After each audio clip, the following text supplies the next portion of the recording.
So I have up here on the PowerPoint is a letter to Captain Edmund Wynne. Edmund Wynne was the Board of Works Inspector for West Clare. And he received this in Ennis Courthouse. He actually received 60 letters in one go in Ennis Courthouse in early January 1847. Most of them weren't threatening letters, but in the middle of the bundle was this. And so what it says is, Captain Wynne, Captain Starlight sends you notice to leave these parts, or if you don't, I give you the end of Messrs. Carrick, Blood and Co. They say you're an undaunted man, but I have 40 riflemen as kind, I presume as keen, as ever pulled a trigger. So go on with the works. I think that should be go on with the works at Rouen, and quit the country. And if you don't wish to go home to the mistress, a corpse, which by the mortal I'll send you if you come to these parts again, take this warning or you'll be a dead man in no time. I'll watch you. Your obedient servant, Captain Starlight. And then as well you have the drawing of what looks like a skull and crossbones and is most definitely a coffin. So Captain Edmund Wynne, as I said, he was the Board of Works Inspector for the West Clare area during the famine. So he was in charge of the kind of famine relief projects for that area. And West Clare was bigger than what we think of as West Clare now. It actually would have included the Ennis area. And what this threatening letter probably relates to is he had closed down some public works, some famine relief public works in Rouen because there had been an attack on an overseer there in late December 1846. He had previously closed down the work in Clare Castle. If you want to read about it, it's in the book Sable Wings Over the Land.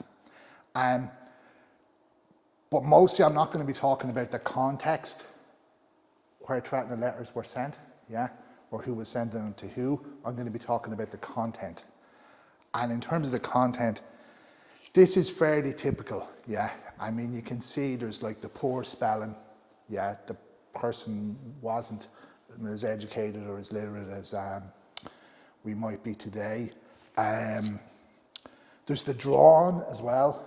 I often think that maybe this is, if there's a group of people sending the letter, maybe some of them can read and write. Well, obviously someone can read and write, otherwise they wouldn't be sending the letter, but maybe their cohorts can't, so we'll put in a drawing as well to make sure that we know what the message in the letter is. Where it says, I give you, if you don't, I give you the end of Messrs. Carrick and Blood. That was again a very typical feature.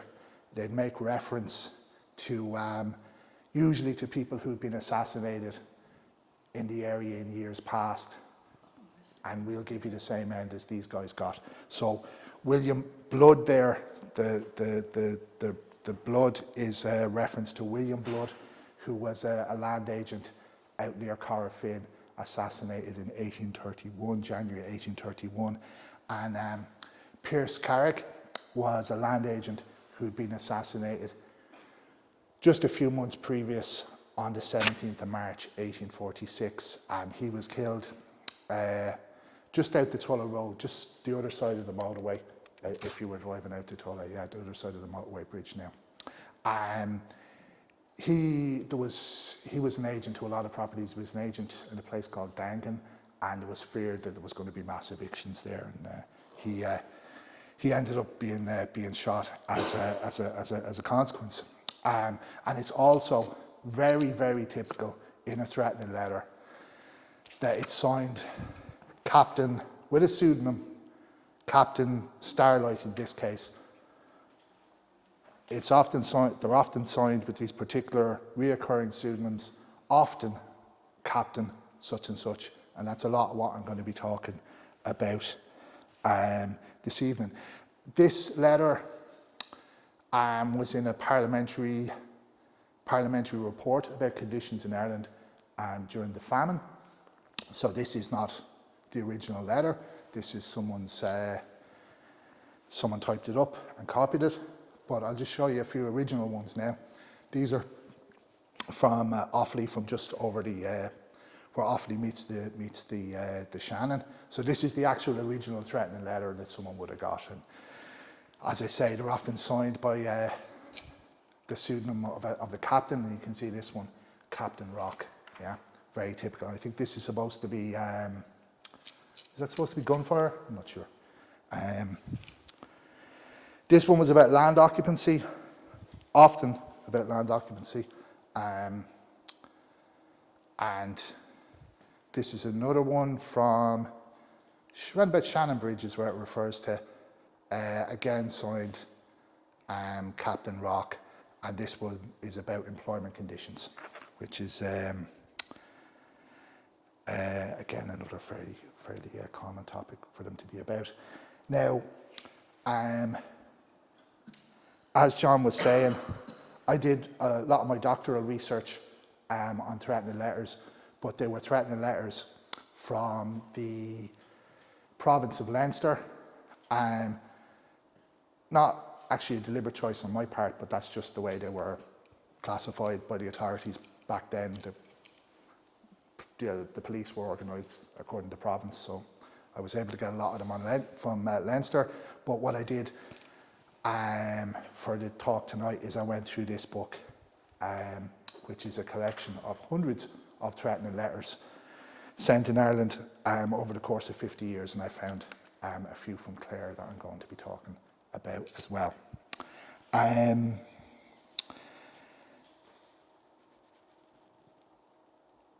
And so, yeah, I looked at 135 threatening letters. I'll sometimes be calling them threatening notices. Threatening letter, threatening notice, it's the same thing, yeah. And sometimes they were actually sent to the post. Sometimes they were just shoved under people's doors. Sometimes they were stuck up, like outside a forge or outside a church or on someone's window. So you could think of them as a notice or a letter or either way. And what I was mostly looking at is the most generic aspects, yeah? So if we go back to this one, to Captain Wynne, I don't know if this was investigated and they ever found who sent it, yeah? But even if they had found who sent it, I mean, we don't know nearly 200 years later if whoever they found was actually guilty of doing it or not, right? So for all we know, Captain Wynne could have sent this to himself, yeah? Because he was in disputes with a lot of relief committees at the time, because he was removing a lot of people from the public works schemes. Do you know? He was in conflict with relief committees. Maybe he sent this to himself to show the people above him that he was being threatened. Do you know? There is in one of William Carleton's novels, there is a magistrate who does that. He sends the threatening letters to himself. But what I'm looking at in the threatening letters is what occurs in them over and over again, yeah? So it doesn't actually matter so much who sent it, because even if it's someone sending it just to impress their boss, they're copying what everyone else does, yeah? So I'm looking for these generic things, like they're nearly always signed with a pseudonym that's Captain such and such, yeah? So I got a few from Clare from Stephen Randolph Gibbons's book, and the other book there is by E.P. Thompson. And E.P. Thompson wrote one of the earliest and probably most significant studies of threatening letters, yeah? And mostly looking at ones, and that's his big book there, mostly looking at ones from England from the 1700s, yeah? And what he argued was the threatening letter relates to two things, two kind of features of society, right? One is you have the beginnings of mass literacy, yeah? And the other is any form of collective organized defense is weak, yeah? So this is weak or non-existent, right? Non-existent. So there were no trade unions or associational bodies that you could bring your complaint or your grievance to, yeah? And you've got to remember, that most people were outside the political nation at this time, okay? Most people were, we think of the campaign to get women to vote now, we remember back, but at this stage, most men wouldn't have had to vote, for example. There was property qualification, yeah? So people were in this position of weakness, and what they could do is they could send these anonymous letters making demands, yeah? Demands mostly ought to do with, as I say, with land or employment conditions. Now, there was this was later qualified by another historian, Adrian Randall, who kind of argued that even highly skilled workers would have used the threatening letter as a kind of a tactic, yeah? Because you're anonymous, yeah? You can't be singled out saying you did this. You can hide behind Captain Starlight sent the letter, right? But that's still just a kind of a qualification of Thompson's point, right? And Thompson, as well, he calls it the crime of anonymity, okay? So the important thing is you're anonymous while you're doing this, right? Now, I'm going to say maybe things are actually a little bit more, there's more going on just than people being anonymous, yeah. I'm going to maybe make things a little bit more complicated than that. But that's definitely I would say, a major point of the threatening letter. Oh, and I should say, the context is often employment conditions, or land, or tithe. Tithe was the tax that people used to have to pay to the Church of Ireland, or other kind of social grievances like that. But you could have threatening letters in any kind of context, yeah? Like it could just be a personal dispute between different people, sending people back and threatening letters going back and forward. So, matter of fact, David Fitzpatrick, I think, found a case, I think it was Roscommon, where two Church of Ireland curates had a dispute with each other and threatening letters were going back and forth between them. But for the most part, it wasn't like that. So here's a newspaper article about threatening letters. It says, threatening letters have become as common in and around Galway as mushrooms in August. During the past fortnight, no fewer than 10 of these precious productions have come under our notice. All of them concern land, which apparently their writers are intent upon securing by any means that can be made to serve. And all of them are decorated by various symbols calculated to inspire terror. From crudely drawn revolvers and rifles to the old-time raw head and bloody bones, the same as the one sent to Captain Wynne that we were just looking at there a minute ago. Does anyone want to guess when this is from?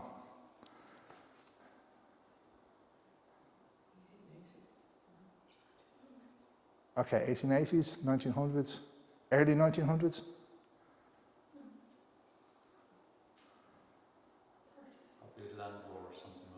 Okay.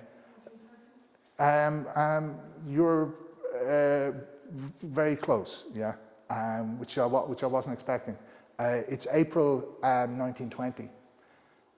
So I'm here now tonight, and it's threatening letters pre-famine, which is when they're most associated with. But the practice carried on, yeah, and it's here we can see it carried on into the revolutionary period, yeah. I haven't seen any as late as in the 1930s, but I mean it wouldn't surprise me. But it was definitely still a noticeable thing that newspapers could be writing about in April 1920.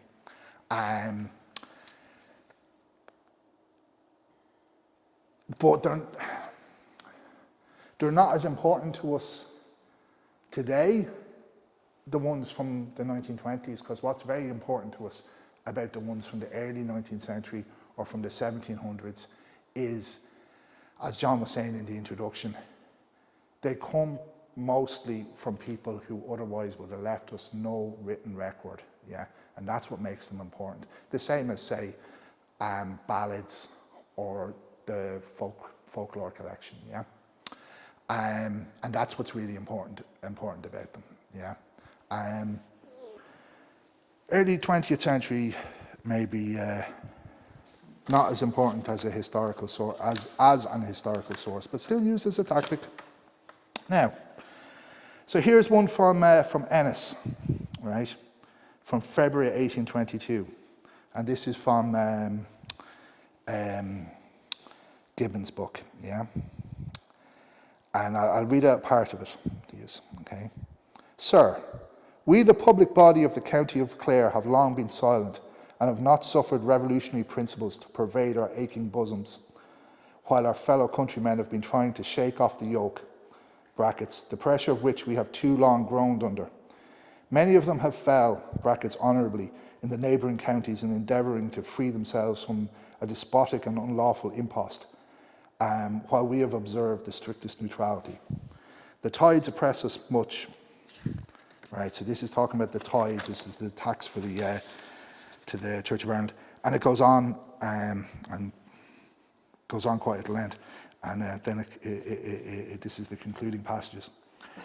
We shall soon receive orders to join the grand division of our army, when we will encounter any force man to man determined to spill our bondage blood and become a free people.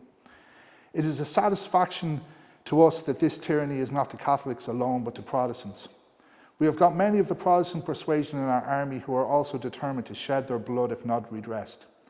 Yet we will not be inconsistent, as we do not mean to ask more than we are reasonably entitled to. As soon as this reaches you, a few tithe proctors shall be in the shades. You shall hear from us concerning the safety of the state. Given at our council chamber this 4th of February 1822. And then this is, it's very much one of the reasons I very much welcomed the opportunity to give a talk to Clare Museum about threatening letters, was because this is one of my favourites, because it's signed, whereas they're usually signed Captain Starlight and so on. This is signed in the name of various figures from the French Revolution. So it's signed Marat, Robespierre, Danton, Condorcet, Saint-Just. I'm sure I've butchered most of those pronunciations, but you get the picture, right? And as you will have noticed, that's a lot more literate and educated than we saw in the one at the start, or these ones, yeah. So that's from Ennis, February 1822, right? And this one is from 6 Mile Bridge now, right? This one was actually found on someone while they were in court, a special court sitting in 6 Mile Bridge in May 1823, which is a little unfortunate. And again, I'll just give you, I'm not reading out the whole of it, I'll just give you a sample. Notice, this is threatening all people whom has taken land within these 3 years to give it up immediately or expect a visit from Captain Rock's forces, which visit will cost ye, whom this concerns, a little blood, together with the villains who is canting poor people's cattle. It is a little wonder for them to break out, having perhaps here one only cow, which is to supply a large family taken and canted from them. So it goes on further, right? And it concludes, we are long enough under your tyrannizing yoke, and with the blessing of God we will shortly put an end to it. For we are sure to gain victory in heaven over all Cromwellians, and to enjoy the property they now hold in their possession. Any good fellow who kills a minister or Protestant shall get from Captain Rock £100, or any good fellow who sets fire to a land jobber's house receives £15. I am a friend to country and government, and then it's signed Peeler.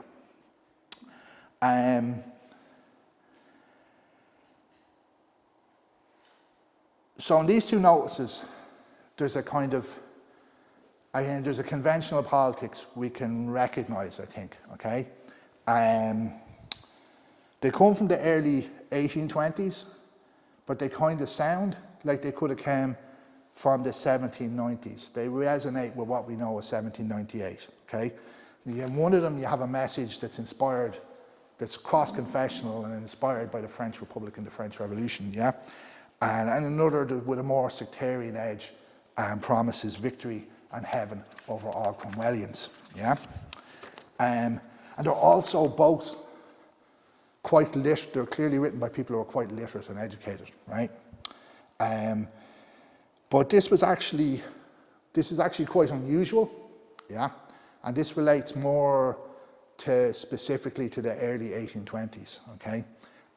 What we have here, and what we had with the letter to Captain Wynne is a lot more typical of what you see in a threatening letter, yeah.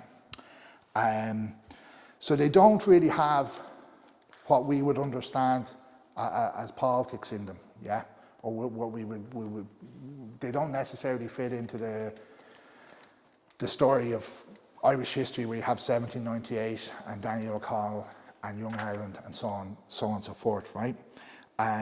So we might think of them as just economic. They're just about economic issues, okay?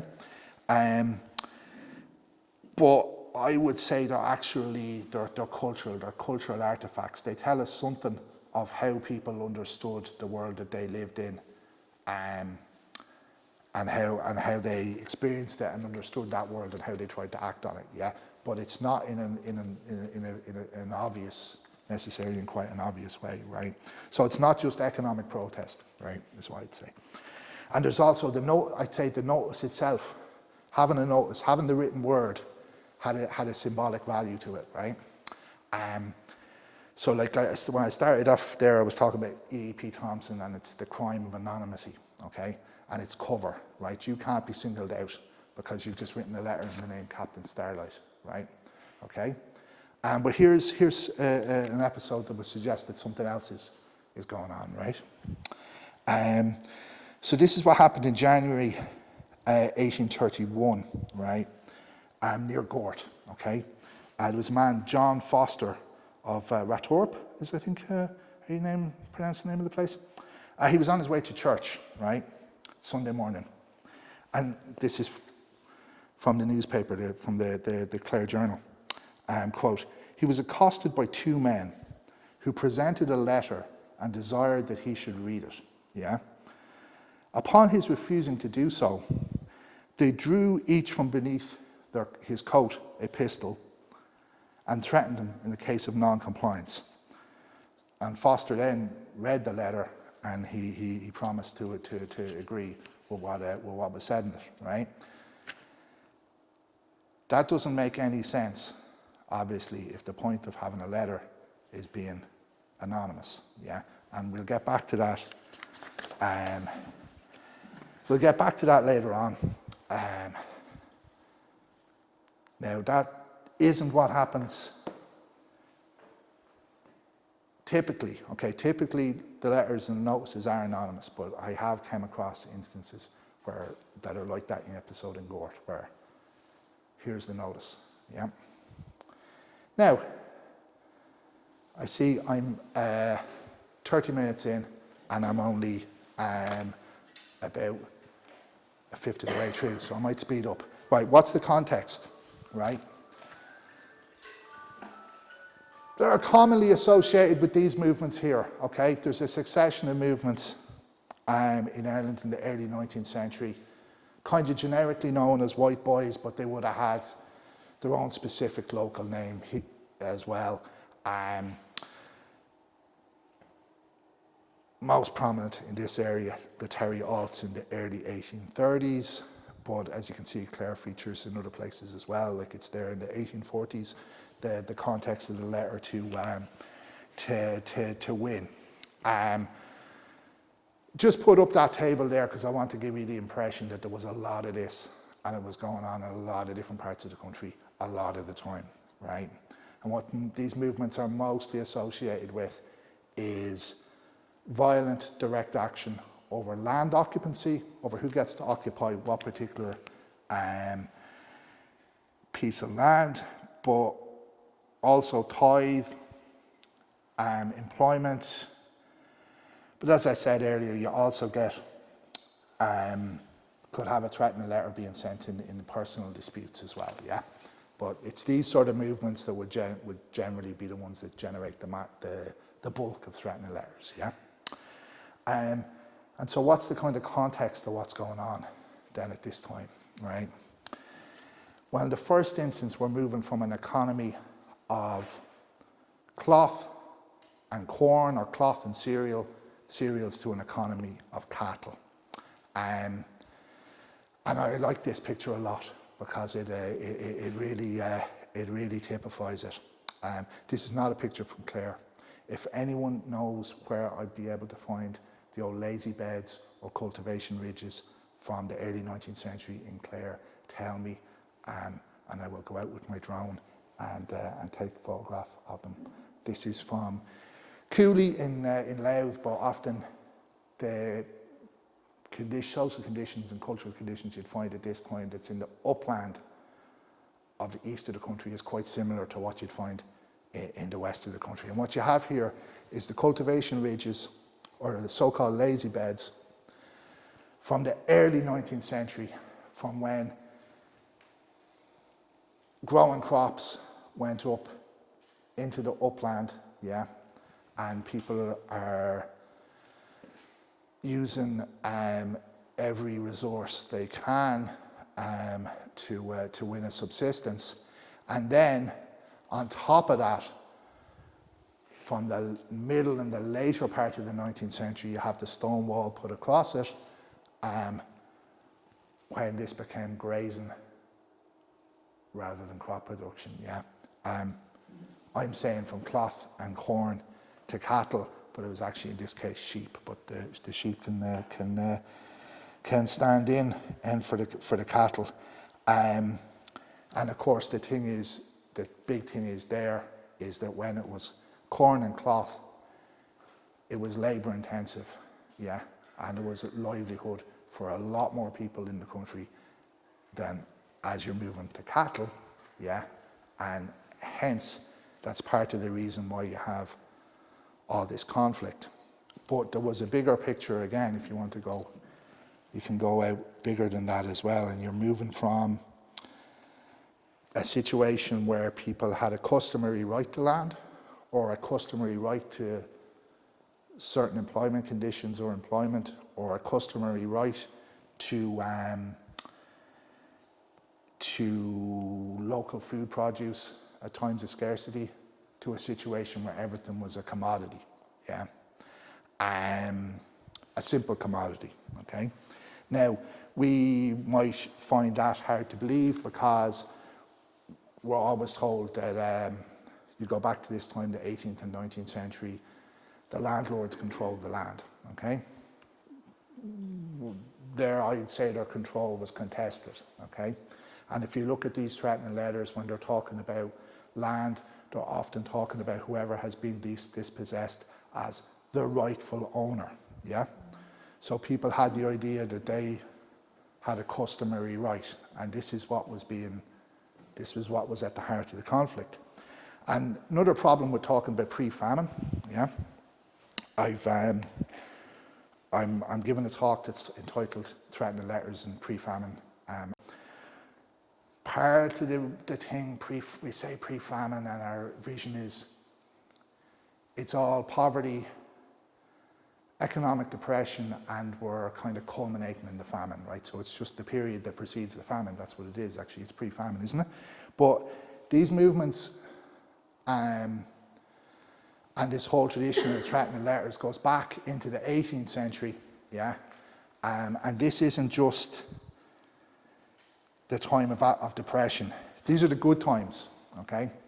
This is when the 1760s onwards, the Irish economy is expanding massively, yeah?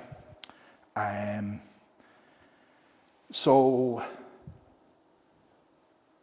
this was happening in times of boom as well as times of depression. The movements were changing as according to the different economic conditions, but it's important to say that, right? Now,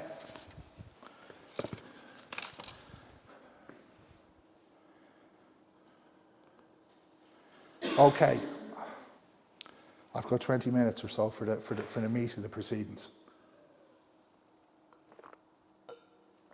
And now I'm going to talk about what is in the letters. And I'm going to talk about what is in the letters under a couple of themes, right?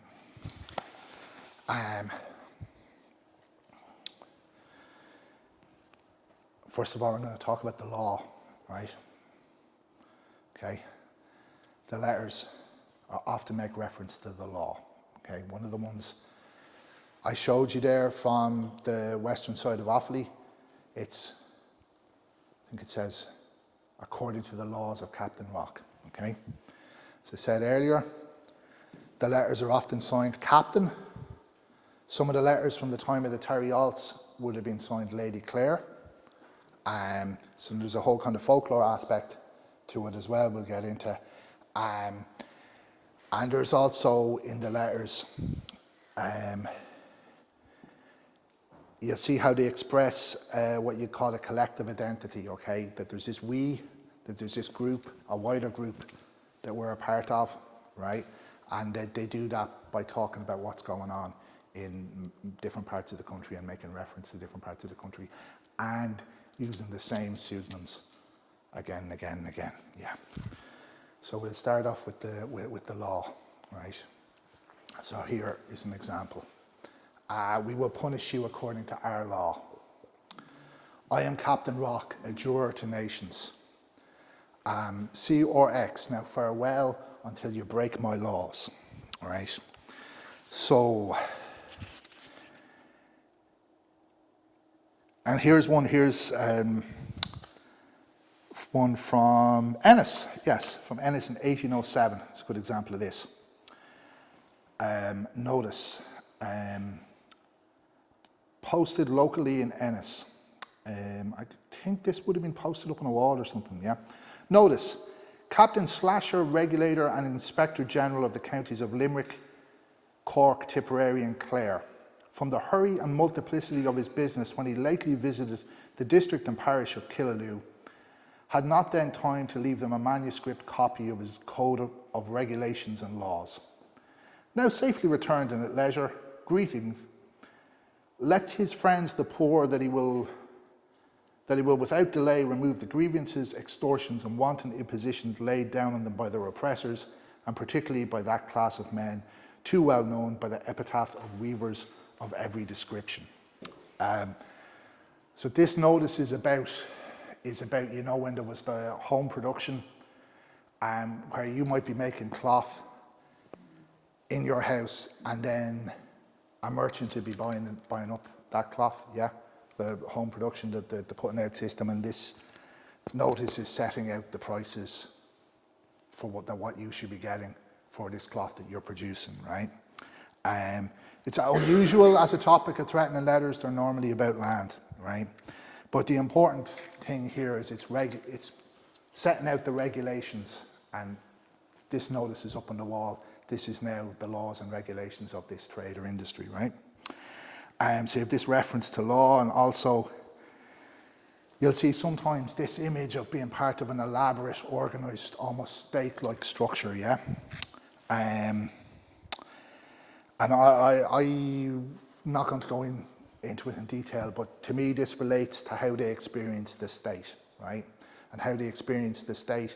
Now, we think of the state, we might have the education system, we might have the social welfare system, whatever, but the state then was much more just a coercive force. So what they saw as the state, it was the opening of the assizes, the seasonal court, that was a big deal, or it was public executions, yeah. So they're taking on this kind of image of the state and saying, we're making the law, okay?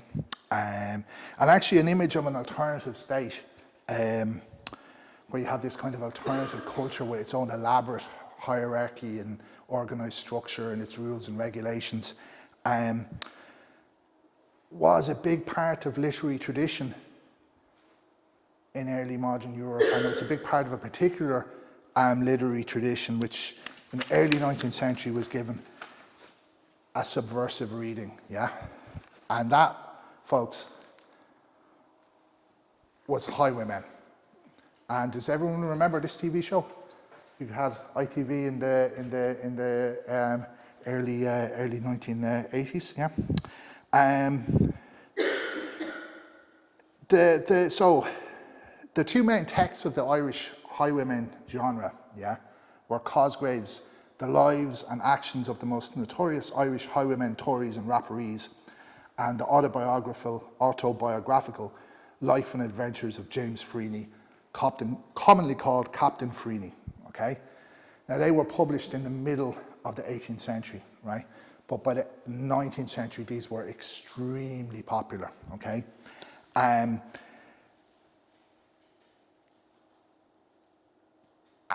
as you get into the 19th century, okay, they become much more cheaper, right? Much more cheaper productions, right? The more ordinary people could possibly have.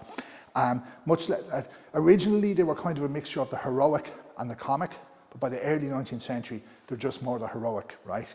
And also, they had a kind of moralizing introduction.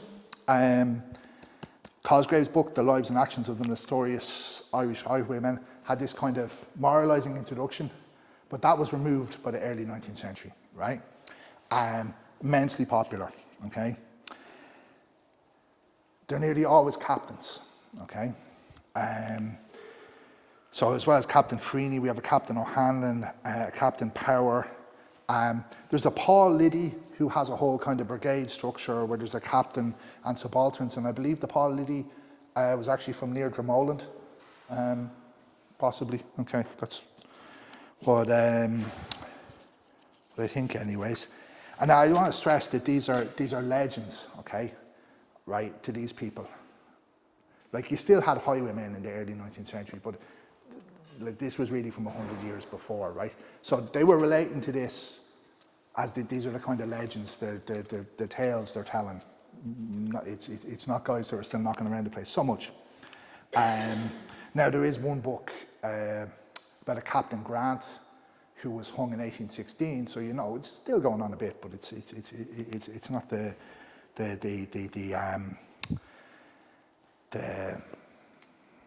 how should we say, the classic age of the highwaymen, right? And the important thing about this is they're portrayed as at the head of an alternative state with their own rules and regulations and laws and so on and so forth, right?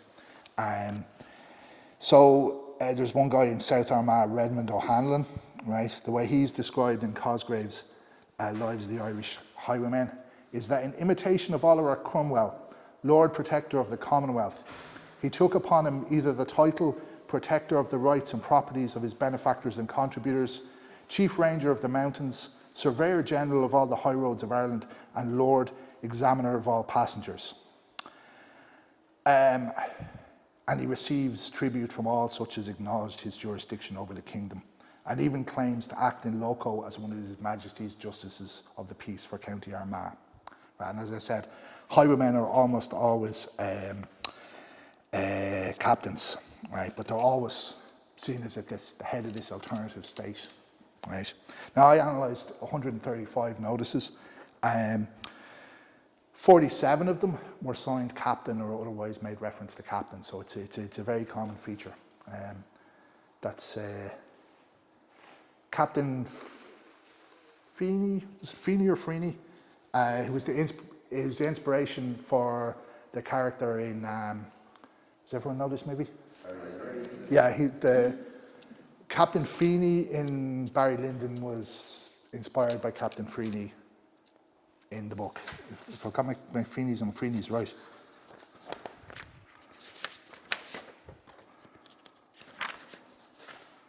Yeah, Freeney is the book, Feeney is the character. Thackeray writes about how he's reading these books about highwaymen while he's travelling through Ireland. He's reading them in an inn in Galway.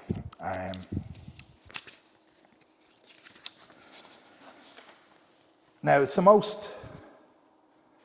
most common feature is captain, right? And the obvious thing, captain, it's a military title, right? But no other military title occurs with anything like the frequency of captain, right? So I went to look and to see where else captain occurs, okay? It does occur in the highwayman literature quite a bit, but I don't think it's just about the highwayman thing. And fortunately, one of the white boys themselves kind of would lead you on one path of interpretation here, right?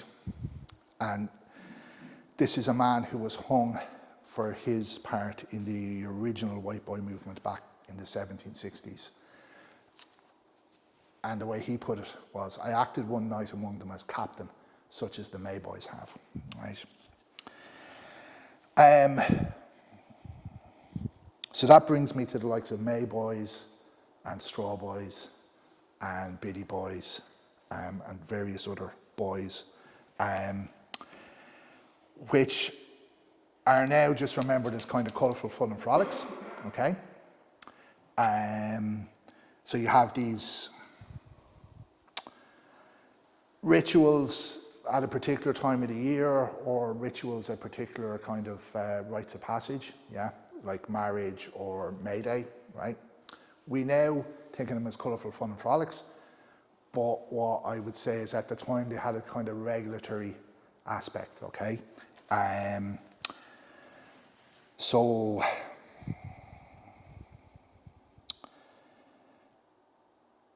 a regulatory aspect in the community is signalling its approval of a marriage or its disapproval, right? And also, if it's one of these things where you parade around different houses, like the way the kids still do at Halloween, yeah, you're demanding hospitality, okay? So a kind of a proper relationship is you kind of afford hospitality to people, but then if you fail to afford hospitality, you can be punished, right? And this is the distribution of some of that in the school's folklore collection, yeah. And it's a good. This is that's the journal it's from there. I like this map because nowadays I think people associate straw boys at weddings with just the west of Ireland, but as you can see, it's a much, as it occurs in the folklore record, it's a much more wider distribution, yeah. And again, just if these are guys in costume, if anyone doesn't know what the straw boys are, these are guys in costume. They come into a wedding as unannounced guests. They come in and they dance. They have to have like the first dance with the bride or something like that, right? There's another one, another kind of marriage practice, ritual thing, kind of sometimes associated with straw boys, called horning, which is where people come to the house the night after the wedding, the night the wedding is taking place in the house, and they make some kind of noise, often using the pipes outside the house. And whereas now in the Irish folklore record, there is some reference to menace about straw boys, but it's a kind of it's a minority trend. But horning is definitely clearly associated in the folklore record with whether or not people approve of the marriage. Okay, and this would carried on. This would be in living memory. Like I gave a talk related to this topic in Kildare. Okay, it's maybe 10 years ago, but like people there could remember horning, which was pretty cool.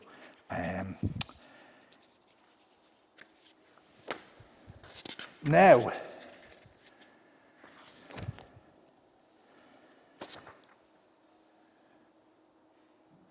the significance of this as well, okay, is with a lot of these white boy groups, okay, and this relates to the pseudonym, which isn't Captain, the pseudonym where it's a female figure like Lady Clare or Molly Maguire, is a lot of this these movements and the agrarian violence associated with the threatening letters, and was carried out by men who were cross-dressing, okay, which is the same costumes you'll see with some of the calendar customs like the Mayboys at May Day, right?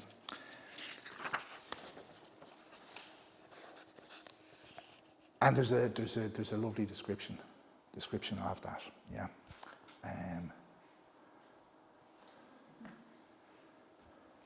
Everybody knows this movie? The Wicker Man, okay. I think I was going good with Barry Lyndon, yeah. I went in the wrong direction with The Wicker Man, okay.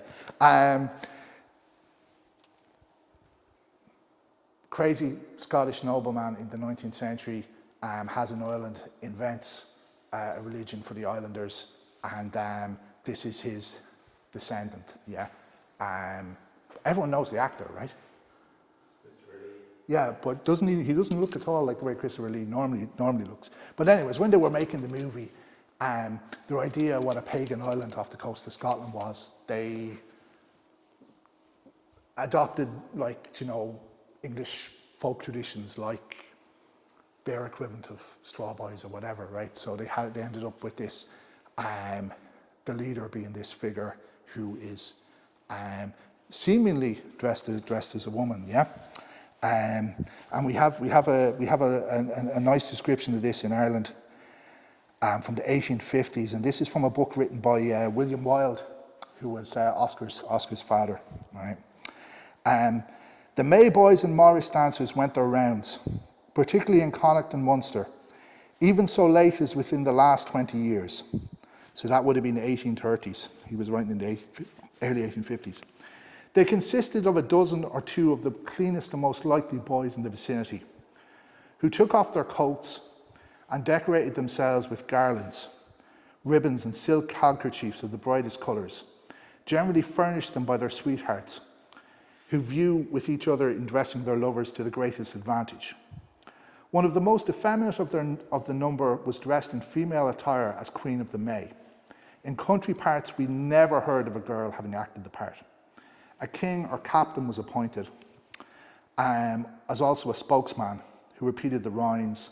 A treasurer carried the money box, and a fool or devil, like that of the Wren boys and mummers at Christmas. A sort of lord of misrule, cleared the way, frightened the children, bespattered the crowd, uttered the broad rustic jokes current among the people at that time, and capered for the general amusement. Thus attired and accompanied by fiddlers, fifers and tambourine players, and escorted by a great concourse of idlers, the May boys used to perambulate the country for a week together at Maytime, visiting the different gentlemen's seats where they danced, repeated their rhymes, and were generally entertained with true Irish hospitality. They always got a bottle of whiskey and some money, with which they made merry at the resting place in the evening. Some parties carried a May bush before them, and sometimes a May bush was just a tree decorated. And sometimes they managed to seat the piper on the bush when they commenced their rhymes. In the county of Clare, about 50 years ago, the May boys used to mount their captain or king of the May on horseback, who carried in his hand a long pole decked with ribbons and flowers and bearing a garland at the top. And they're often visiting couples who had married in the previous 12 months, right? And again, now this is just looked at as a kind of colourful kind of custom, but what I'm saying is that this is signifying communal approval or communal disapproval of the marriage, right? And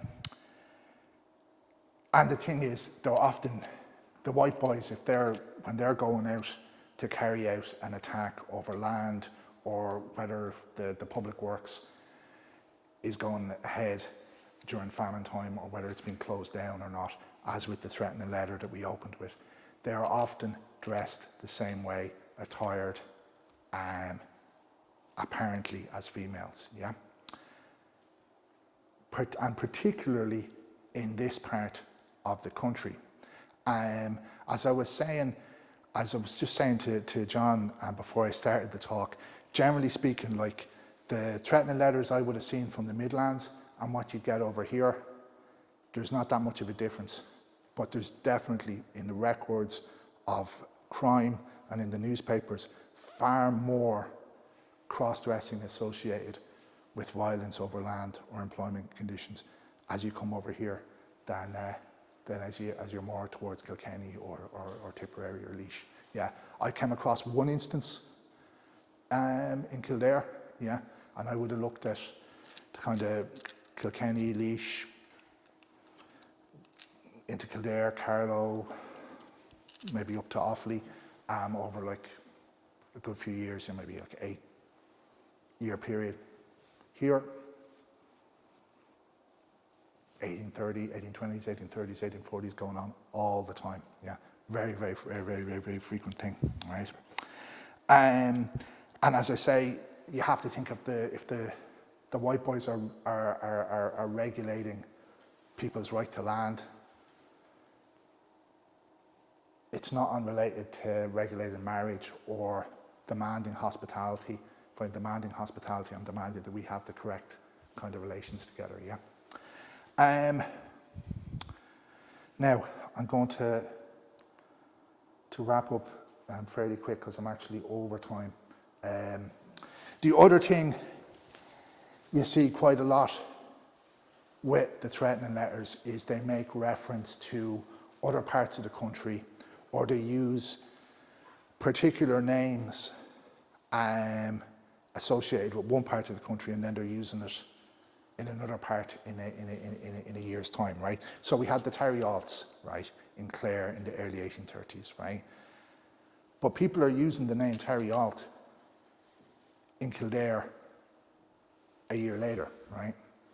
And there's some particularly explicit examples here that I'll read out to you, right? So this is one from Kilkenny, from the parish of St. John's, which is just the northern part of Kilkenny City. And it says, or part of it says, "Here I am, the bold, determined man called Captain Rock, served to powder and ball from Ben Doyle in the county of Clare, with pistol in my hand and sword by my side." Yeah. So this guy is saying he served an apprenticeship in this county in powder and ball, gunpowder and ball being the projectile that came from a firearm back in those days, in Clare, and now I've brought that message from Clare to Kilkenny, right? Chances are this man was never, well, I mean, we can't assume that he was never near Clare, but the letter author is presenting himself as part of something that was going on, not just in the parish of St. John's in Kilkenny, but was also going on across a wider stretch of the country. Now here's a similar one, or similar in the reference to Clare, from Abbey Leaks in County Laois, Queen's County as it was then. And it says, "I, Lady Clare, is on my mission through this kingdom, and is sorry to find your tenantry paying you a high rent for your land. I hereby give you notice to enable your tenantry an abatement of 5 shillings per acre, or if not, you will put me to the disagreeable necessity of visiting you personally and terminating your existence by giving you the death of some of your comrade landlords. NB, I will give you 10 days to consider, or if not, prepare your coffin, Lady Clare." And it's not only with this one, it's not only making the reference to Lady Clare, which is what you would have been used here as a pseudonym at the same time as the Terry Alts, but it's also portraying themselves as travelling through the kingdom, yeah? And here's another one now, on a similar note, from Phillipstown off County Offaly. I think that's Dangan now, yeah. "Take notice that we do require you to give up all notions of possessions of the lands of Kill, which we hear you expect to hold, and if not, mark the consequence, which we will give to you as a warning, and to the country at large, or any person or persons that shall send cattle to grass or take any meadow on the lands. And as the Lord God lives, their remains shall not be found, and their ashes shall flee with the wind. It is not on the beasts of the field it shall fall, but on human's flesh, and not in regard to odium, but a decree throughout the kingdom of Ireland. Ballydale shall suffer, and so shall Kill. Their past transgressions are not forgot. Signed by Mr. Terry Alts, Ennis, in the county of Clare." And I'll wrap up now, but I want to get back to the idea that of the man just outside Gort who was given the threatening letter, or wasn't taking the threatening letter until the people giving it to him pointed pistols at him, yeah? Which, if you think of a threatening letter, and part of the point of it was to be anonymous so you couldn't be singled out and you couldn't be punished, it makes no sense, yeah? And what I'd say, there was actually a point to having a written document that put out your demands, okay? Because the written document itself was a symbol of power, the same way as saying that we have the law, or that we're the captain is a symbol of power, because there were other threatening notices or other threatening letters that are not normally spoken of as such. But here we have one from the state, a proclamation against a combination of apprentice weavers, weavers working in the clothing trade from Dublin in 1747. And here's one from Sligo in the 1840s, a notice to quit, a notice of being evicted, So I'd say, to some extent, by having a piece of paper writing your demands on was kind of like you're claiming a certain power, the same way as you're claiming a certain power by saying it's the law, or I'm not just Michael Murphy, I'm Captain Rock, and behind me are also the people in Clare, or by situating yourself in this tradition where people were regulating their neighbours as regards hospitality or marriage, as with the Straw Boys and May Boys. So I hope I gave you some sense of threatening letters and what they can tell us about the people that lived here 200 years ago this evening, and I can take any questions if we still have time and I haven't ran too much over time.